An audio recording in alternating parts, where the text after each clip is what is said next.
दोस्तों नमस्कार। दुनिया के किन देशों की सेनाएं सबसे ताकतवर है और भारतीय सेना दुनिया की ताकतवर सेनाओं की लिस्ट में कहां ठहरती है और जो ग्लोबल रेटिंग है उसमें कौन से देश की सेना किस स्थान पर है और अब इसी से जुड़ी नई जानकारी सामने आई है। दरअसल global fire power index 2024 list जारी की गई है जिसमें किस देश की सेना किस नंबर पर है ये जानकारी फायर पावर द्वारा साझा की गई है, जिसमें 60 अलग अलग पैमानों पर जांचने परखने के बाद तकरीबन 150 देशों की यह श्रृंखला तैयार की गई है जिसमें तमाम देशों को रैंक दी गई है। इस रेटिंग में भारतीय सेना कौन से नंबर पर है, इसी से जुड़ी हमारी आज की पोस्ट होने वाली है, क्योंकि पिछले कुछ सालों में देखा जाए तो सरकार लगातार सेना को ताकत देने के लिए विदेशी और स्वदेशी हथियार खरीद रही है, जिससे भारतीय सेना का विश्व में दबदबा साफ देखा जा सकता है। और अब इस लिस्ट के आ जाने से भारतीय सेना की पावर पूरी दुनिया के सामने खुलकर आएगी। बात करें फायर पावर ग्लोबल इंडेक्स के टॉप 10 चार्ट की तो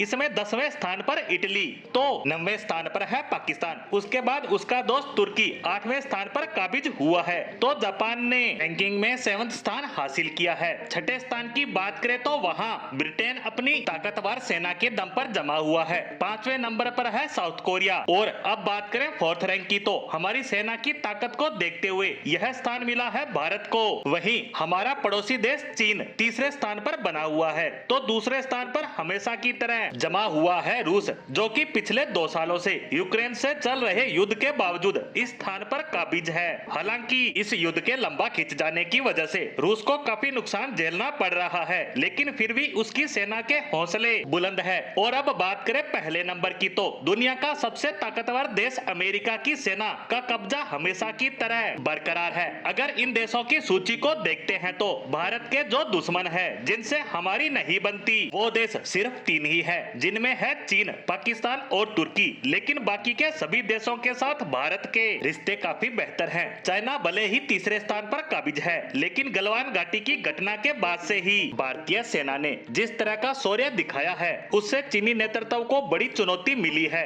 इसके अलावा देखा जाए तो चीन की अमेरिका से भी नहीं बनती। हालांकि रूस के साथ चीन के संबंध बेहतर है, लेकिन रूस चीन पर ज्यादा भरोसा नहीं करता और इसी का नतीजा है कि चीन द्वारा बड़ी संख्या में रशियन RD-33 इंजन अपने JF-17 लड़ाकू विमान के लिए खरीदे जाने के बावजूद वह इसकी टेक्नोलॉजी चीन को न देकर उसके दुश्मन और इस इंजन के बिल्कुल नए ग्राहक भारत को दे रहा है, जिसके बाद ये इंजन भारत में बनकर एक्सपोर्ट किए जाएंगे। रही बात अन्य टॉप 10 देशों की तो इसमें शामिल ज्यादातर देश, जिनमें चाहे साउथ कोरिया हो, जापान हो, इटली हो या फिर ब्रिटेन, सबकी नजरें चीन पर टेढ़ी है। इस तरह देखा जाए तो यह गठबंधन भी भारत के पक्ष में ही मजबूत दिखाई दे रहा है और जिस तरह से कवाड़ की बात होती है उसकी भी मजबूती इस लिस्ट में नजर आ रही है। भले ही इसमें ऑस्ट्रेलिया शामिल न हो, लेकिन फिर भी इसे कमतर नहीं आंका जा सकता। इसी के साथ फायर पावर इंडेक्स से जुड़ी हमारी आज की पोस्ट को यहीं विराम देते हैं। धन्यवाद।